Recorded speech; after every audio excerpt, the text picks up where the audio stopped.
नमस्कार, मैं हूं रितेश मिश्र।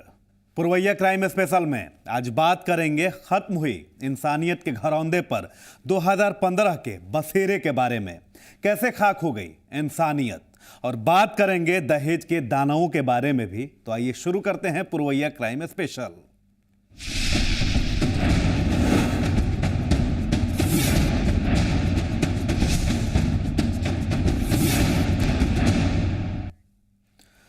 वो हैवानियत की रात थी। उस रात इंसानियत की हत्या हो रही थी। रात के अंधेरे में बहुत कुछ छिपता जा रहा था, लेकिन जल रहे घरों की रोशनी में दिख रहा नजारा बड़ा ही खौफनाक था। चीख पुकार के बीच बहुत कुछ छूट रहा था, बहुत कुछ बिखर रहा था। लेकिन उस काली रात के बाद फिर सुबह भी हुई।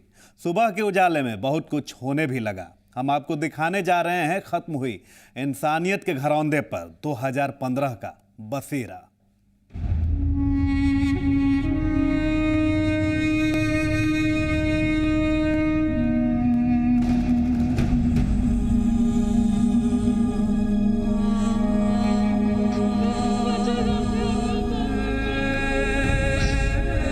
दर्द है कि रुकने का नाम नहीं ले रहा।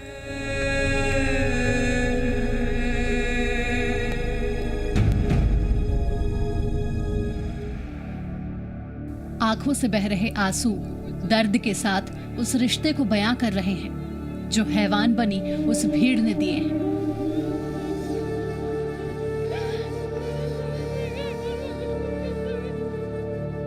ये वही भीड़ है जो रविवार को पागल हो गई थी।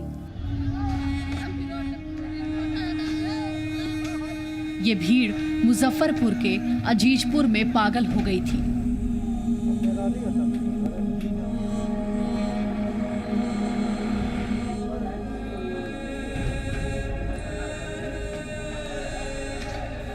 कहते हैं कि भीड़ का कोई मजहब नहीं होता, भीड़ का कोई धर्म नहीं होता, कोई ईमान नहीं होता।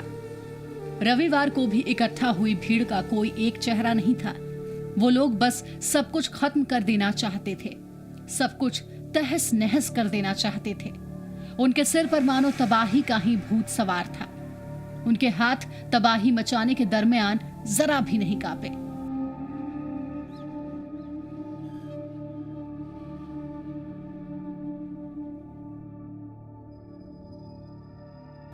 वो घरों को धू धू कर जलाते रहे। वो हर उस चीज को जला देना चाहते थे जो सामने दिखाई दे रहा था।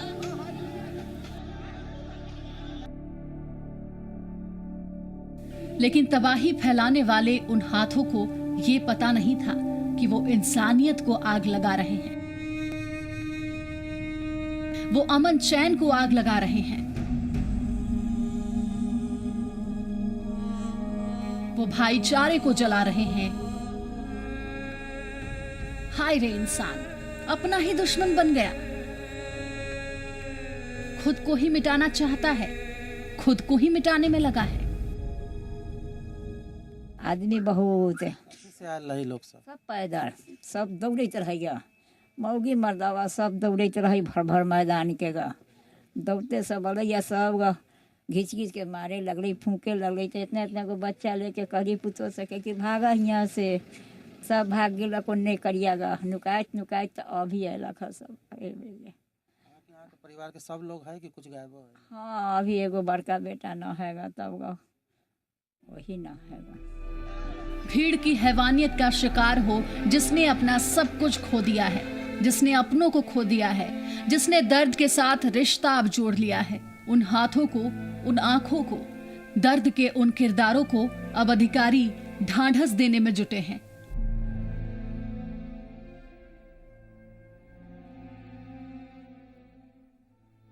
ये बड़े अधिकारी हैं, आलीशान दफ्तर में काम करते हैं और आलीशान घर में रहते हैं। घटना के बाद मौके पर पहुंचे हैं, लोगों को ढाढ़स दे रहे हैं, अफवाहों से बचने की हिदायत भी दे रहे हैं।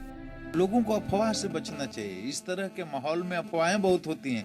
इतने लोग मारे गए, इतने लोग जलाए गए, बहुत तरह की अफवाहें होती हैं। तो इसलिए बता दिया कि टोटल पहली जो घटना हुई उसके बाद टोटल सिर्फ 4 लोगों की ही मृत्यु हुई है और कुछ घरों में आगे जरूर लगाई गई हैं, लेकिन सारे दोषियों के जो मुख्य अभियुक्त थे 14 लोगों को गिरफ्तार कर लिया गया है, बाकी लोगों को चिन्हित करके गिरफ्तार किया जा रहा है और पूरी सुरक्षा व्यवस्था है। गांव में सारे अफसर कैंप किए हुए हैं और कहीं किसी तरह की कोई बात नहीं है। तो इसमें अफवाहें बहुत होती हैं, लोगों को अफवाह से बचना। स्थिति को नॉर्मल होने में थोड़ा समय लगेगा, लेकिन स्थिति पूरी तरह से नियंत्रण में है। हम लोग सभी जगह शांति समितियों की बैठक करा रहे हैं। आसपास जितने भी संवेदनशील इलाके हैं उनको हाई अलर्ट पे कर रखा गया है और इसके अतिरिक्त सभी जगह फोर्स वगैरह लगाया गया है, फ्लैग मार्च वगैरह कराया जा रहा है।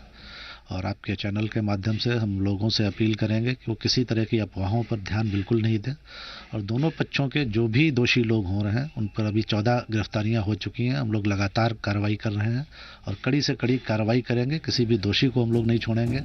मामले की जांच तो होगी, लेकिन ये तब कहां थे जब 9 दिनों तक भारतेंदु गायब रहता है।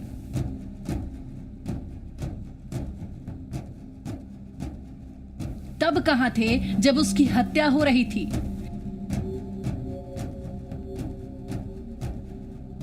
तब कहां थे जब अजीजपुर गांव में इंसानियत धू धू कर जल रही थी।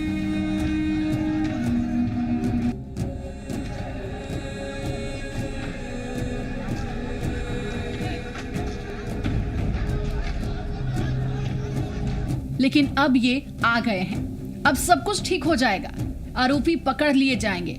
14 लोग तो पकड़ भी लिए गए हैं। मामला धीरे धीरे शांत हो जाएगा। सियासतदान ने भी इस गांव का रुख करने में देर नहीं की।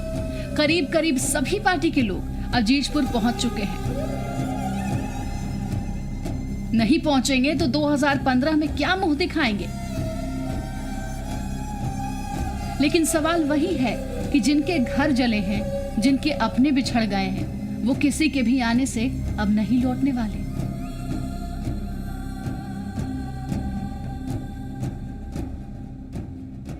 अब जरूरत है कि लोगों के बीच जल चुके विश्वास को फिर से बहाल किया जाए। घायल होकर कराह रही इंसानियत को जल्द से स्वस्थ किया जाए। लोगों की आंखों से आंसू पोंछे जाए। हम कैसे रह जाई हो ओ भैया सा, कैसे रह भाई हो पता सर्दी का सितम अभी जारी है, लेकिन फिजा में काफी गर्मी फैल गई है। ये गर्माहट एक आहट है, ये गर्माहट एक संकेत है, ये गर्माहट इशारा है। इस इशारे को हमें समझने की जरूरत है। इस बदलती फिजा को बचाना है। उन हाथों को थाम ले जिन हाथों से अपनों का साथ छूटा है।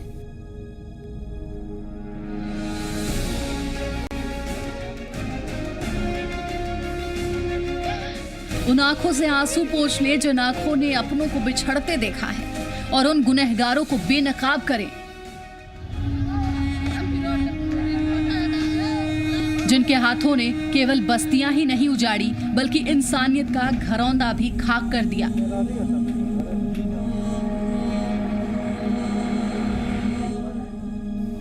आश्वासन देने वाले अधिकारी कितनी जल्दी इंसानियत के हत्यारों को बेनकाब करते हैं, ये वक्त के आगोश में छिपा सवाल है।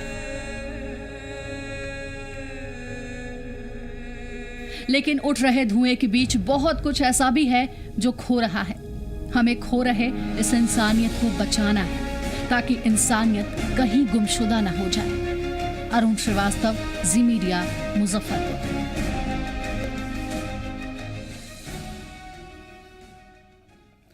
और अजीजपुर के इस घटना पर अब राजनीति भी होने लगी है।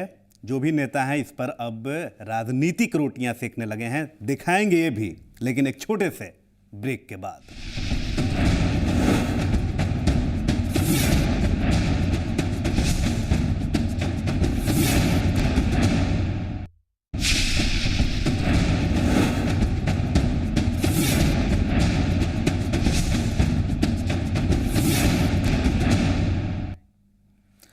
उस दिन लोगों के घर उजड़े थे।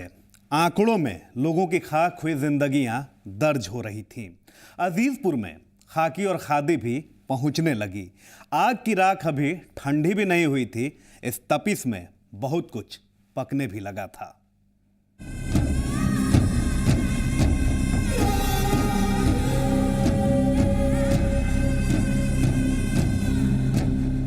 लोगों के घर उजड़ चुके थे। आग की राख अभी ठंडी भी नहीं हुई थी। हर तरफ हंगामा बरपा था। कई लोगों की जिंदगियां खाक हो चुकी थी। लेकिन आज मरने वाले आंकड़ों की बात नहीं करूंगा। कितने घर जले थे उस दिन, ये भी नहीं छेड़ूंगा। आज बात इन सबसे हटकर होगी। आज बात उनकी होगी जो इस देश का भविष्य तय करते हैं। बात उनकी होगी जो कानून बनाते हैं। बात उनकी होगी जो लॉ एंड ऑर्डर की जिम्मेदारी अपने कंधों पर लेकर घूमते हैं। आज बात होगी खादी और खाकी की। बात होगी इंसानियत के बिखरे घरौंदे पर पहुंचे लोगों की। एक फिल्म का डायलॉग याद आ रहा है। गलती हमारी है, हम लोग बहुत जल्दी यूज्ड टू हो जाते हैं। एक ऐसा हादसा होता है तो चैनल बदल बदल के सारा माजरा देख लिया, एसएमएस किया, फोन किया, शुक्र मनाया कि हम लोग बच गए, और फिर हम उस सिचुएशन से लड़ने के बजाय उसके साथ एडजस्ट करना शुरू कर देते हैं। पर हमारी भी मजबूरी है ना, हमें घर चलाना होता है साहब। इसीलिए हम सरकार चुनते हैं कि वो मुल्क चलाए। आप लोग, सरकार, पुलिस फोर्स, इंटेलिजेंस सक्षम है इस तरह की पेस्ट कंट्रोल के लिए, लेकिन आप लोग कर नहीं रहे, सिर्फ शय दिए जा रहे हैं। कुछ ऐसे ही हालात दिख रहे हैं आजकल। आम आदमी वोट देता है, सरकार चुनता है और सोचता है सरकार के बाकी नुमाइंदे अपनी ड्यूटी निभाएंगे और वो चैन से सो सकेगा। लेकिन ऐसा हो नहीं रहा। आम आदमी के घर जलते हैं, दिल जलते हैं, भरोसा जलता है और जलने की इस तपिश पर सेंकी जाती है सियासी रोटी। घटना बहुत दुर्भाग्यपूर्ण है, लेकिन मैं ये कहना चाहूंगा कि विधि व्यवस्था का विषय निश्चित तौर से है। और जब से लालू प्रसाद यादव जी और नीतीश कुमार एक दूसरे के साथ गठबंधन में आए हैं बिहार की सरकार को चलाने के लिए, जब से ये साथ हुए हैं, तब से वो दिन वापस बिहार में लौट आए हैं जो लालू यादव के राष्ट्रीय जनता दल के शासन में था, जहां विधि व्यवस्था का बिहार में कोई मतलब नहीं था। आज फिर से बिहार उसी स्थिति में चली गई है। आज के इस घटना के लिए पूरी तौर से लालू प्रसाद यादव जी और नीतीश कुमार जिम्मेवार हैं, क्योंकि उन्होंने बिहार में शासन को अपने मुट्ठी में ले लिया है और जिस प्रकार से बिहार के मुख्यमंत्री के शासकीय अधिकार को उन्होंने हीन किया है, कमजोर किया है, स्वाभाविक रूप से बिहार में ये स्थिति उत्पन्न हुई है जहां हत्याएं आमतौर पर एक सामान्य विषय बन गया है। आरोप लगने शुरू हो गए। नीतीश लालू क्या मिल गए कि विरोधियों को एक मौका मिल गया। खैर, सियासत मौके का ही दूसरा नाम है। अगर आप कुछ और की उम्मीद कर रहे थे तो यह आपकी गलती है। ये 2015 के चुनावी समर की बेचैनी है जो सामने आ रही है, लेकिन उन घरों की बात कोई नहीं करता जो उजड़ चुके हैं, जो खत्म हो चुके हैं, जो खाक हो चुके हैं। अधिकारी भी पहुंच रहे हैं। बड़े बड़े अधिकारी भी अजीजपुर का दौरा कर चुके। जांच भी होगी, फिर रिपोर्ट सौंप दी जाएगी। आंकड़ों में दर्ज हो जाएगा कितने लोग मरे थे, कितने घर जले थे। लेकिन क्या इस रिपोर्ट में यह भी होगा कि आगे ऐसी घटना ना हो? रिपोर्ट में दर्ज होगा भी तो क्या फर्क पड़ता है? हकीकत का आईना तो कुछ और ही कहता है, लेकिन किसी को इस आईने में देखने की फुर्सत कहां? यह आईना तो उनकी जुबान नहीं बोलता, दर्द की अपनी जुबान होती है जो आंसुओं के साथ छलक उठता है। कुछ नहीं जानता था, गाना गुड़िया था, पैसा कागज पत्र सब बैग लगा, हम सब दूरा पता है, हमको कुछ पता नहीं था। सारा सामान रह गया घर में, कुछ सबके जान वाले लड़का को कत्ल कर देंगे। 5,000 था मैं पूरा। नेताओं और अधिकारियों का दौरा भी हुआ। ये दौरे अभी भी जारी हैं और रहे क्यों नहीं? चुनाव जो सिर पर आन पड़ा है। आखिर 2015 के विधानसभा के संग्राम में जनता को क्या मुंह दिखाएंगे? जनता से नजरें कैसे मिलाएंगे? बात सियासत की है। बर्बादी का मंजर भी सियासी रंग में रंगने लगा। हर किसी के खून का रंग तो लाल ही होता है, लेकिन सियासत के कई रंग होते हैं। उन रंगों को समझना हम आम लोगों के वश की बात नहीं। उस आदमी से पूछताछ होनी चाहिए थी, लोकल पुलिस को पूछताछ करनी चाहिए थी और जरूरत जरूरत पड़ने पर उसकी गिरफ्तारी भी होनी चाहिए थी। उग्र हो चुकी भीड़ के गुस्से और बेरहम हो चुके हाथों के खेल के बाद अधिकारियों की नींद भी खुल गई। सब एक एक कर अजीजपुर गांव पहुंचने लगे, लेकिन तब तक उन्मादी भीड़ ने इंसानियत को खाक कर दिया था। तब तक कई जिंदगियां मिट चुकी थीं, कई घर उजड़ चुके थे। बचा था तो सिर्फ राखों का ढेर, बचा था तो सिर्फ तबाही का मंजर, बची थी तो सिर्फ नाउमीदी, और बचे रह गए थे तो सिर्फ खौफनाक तबाही के मंजर। लेकिन अभी इस अजीजपुर में बहुत कुछ बाकी था, बहुत कुछ दांव पर भी लगा था। लिहाजा हर किसी के कदम इस गांव की ओर बढ़ने लगे।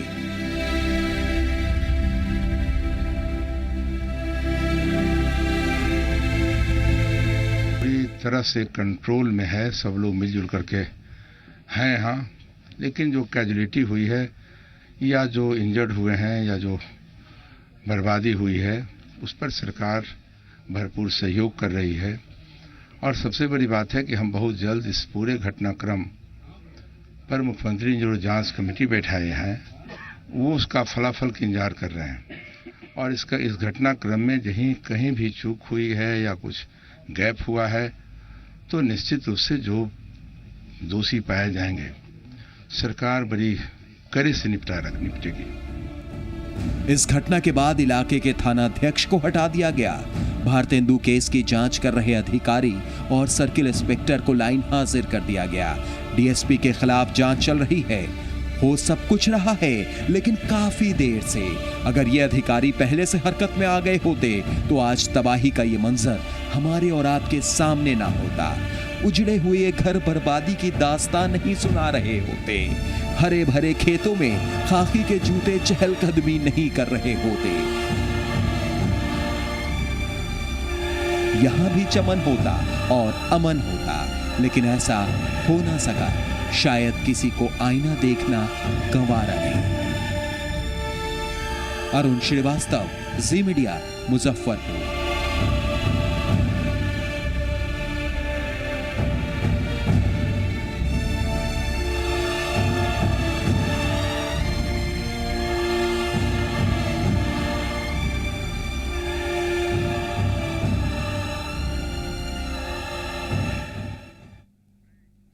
और वक्त है एक और छोटे से ब्रेक का।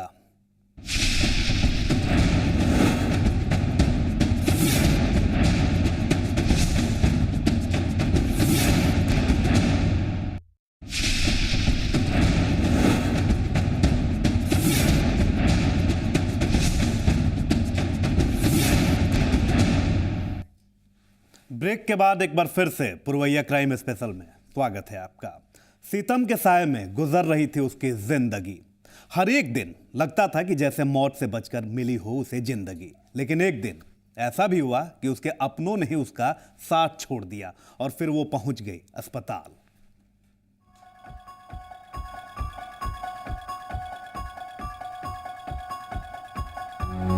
अस्पताल के बेड पर पड़ी ये है गुड़िया। दर्द, गम और चोट ने अस्पताल के बेड तक पहुंचा दिया। गुड़िया पर यह सितम किसी गैर ने नहीं बल्कि अपनों ने ही किया है। इसके ससुराल वालों ने किया है। आरोप है कि दहेज की लालच में ससुराल वालों ने इस कदर पिटाई की कि गुड़िया के हाथ और पैर टूट गए। इस जुल्मों सितम से अधमरी हो चुकी गुड़िया आज अस्पताल में जिंदगी और मौत के बीच झूल रही है। उन लोगों ने तो पहले मेरे साथ गाड़ी की मांग की। जोर से बोलिएगा। हाँ, क्या गाड़ी की मांग की कि जा अपने भाई या बाप से गाड़ी मांग कर लाओ। तो मैंने कहा कि मेरे पापा इतना नहीं दे सकती, जितना देना था वो दे दी शादी में। उसके बाद वो बोलो हमेशा मारे पीटे, हमेशा कहे कि तुमको बिना गाड़ी लिए नहीं जाने देंगे मैके।